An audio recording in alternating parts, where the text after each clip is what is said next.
Hey everybody, it's me. And for those of you who are watching this because of the link I provided from Facebook, I know I was supposed to post about a week ago, but it's okay because everything ties in with what was going on this week. We had Pride yesterday. The interesting thing is, last week, like I said on my Facebook status, I had just seen the Laramie Project for the first time ever. And let me tell you, I highly recommend it for anybody because what a compelling story. Seriously.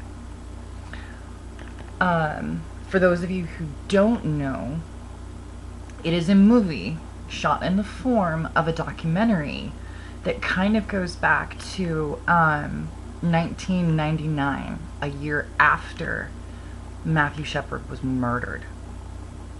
And it goes back and chronicles the story of what happened to Matthew and the impact that it had on the town of Laramie, Wyoming, which from what I understand was pretty big. It kind of awoke something in me that I hadn't actually realized before.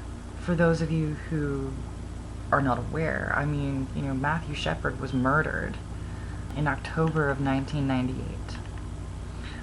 My brother graduated that year, and my father actually had land just outside of Laramie, and the year my brother graduated, we decided to go for like a long cross-country trip to go see family and different things like that because we hadn't met most of them up until that point.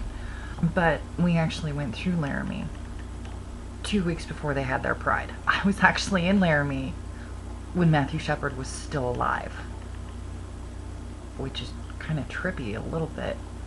The thing that gets to me is, I don't know if I kept it inside or it was some sort of denial thing or something like that, but I truly remember where I was and what was happening when I found out what happened to Matthew Shepard.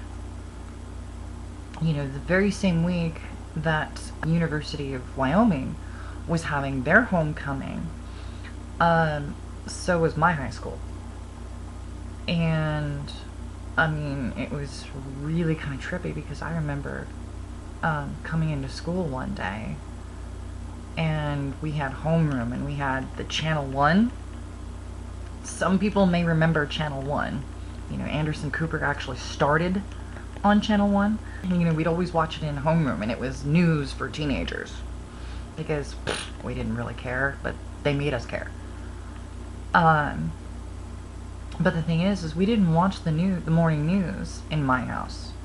Got up, ate something, maybe, and then went off to school. So I hadn't heard anything until homeroom class when we went and saw Channel 1. And I found out that Matthew Shepard had been assaulted. I actually remember being incredibly scared because not too long before that, we had actually gotten the internet at my junior high. I'd been using the internet for a long time. I mean, it was only months after I had actually found a definition for a lot of the things that I was feeling at that point in time. Up until that point, I'd only heard the term transvestite or cross-dresser, and most of that was from the news or from my stepdad. But I had just found out what being transsexual meant, and had actually gone through and reviewed the story of Melanie Phillips, a sports newscaster from LA. And I'd gone through and read her biography and was like, God, that's me.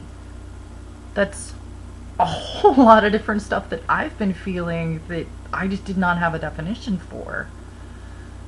And that was only months before the events that cost the life of Matthew Shepard. And honestly, I mean, I was kind of afraid to come out and be like, look, this is me. Before that, but as soon as I found out what had happened to Matthew Shepard, I was terrified. Absolutely just oh my god, freaking terrified. And I mean, I've kept it bottled up for years, even from myself, how afraid I was, and I was actually visually shaking after I saw the Laramie Project. You know, and just remembering all the different things that happened, you know, around that time when I was almost 17 years old. And it was really, really scary. Laramie is a college town with just a little under 26,000 people. I grew up in an agricultural center with like 9,500 people in 1998. So, yeah, I was frightened. I was like, if I tell anybody, what the hell is going to happen to me? I mean, you know, if he was beaten so brutally and just tied to a fence and left for dead, what could happen to me? And that was really, really scary for 16-year-old me. I mean, so much so that, I mean, I didn't tell anybody about dressing in, like, women's clothes and, you know, different things like that until I was almost 19 years old. I had a chance when I was in San Francisco to actually start my transition and, you know, have housing and have some sort of blessing for a future when I was 18. And I didn't, because I was still afraid. Around that time is about the same time where there was no news about anything related to trans. That made it even worse. So I was like, no, I'm not going there. I'm not doing that. No, I mean, I was really, really scared.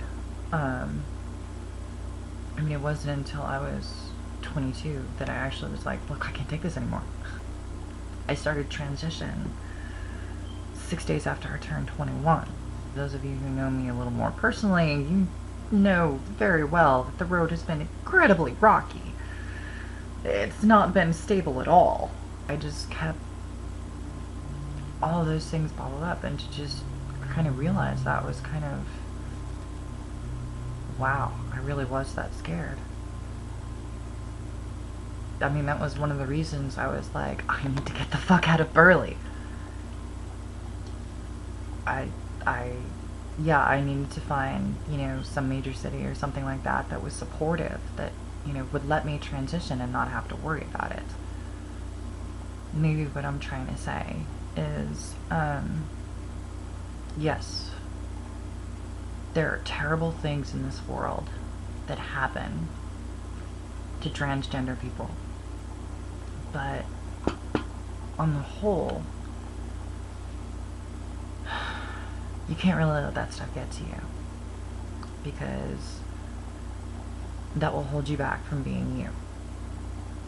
And anytime anything holds you back for being you is a grave travesty.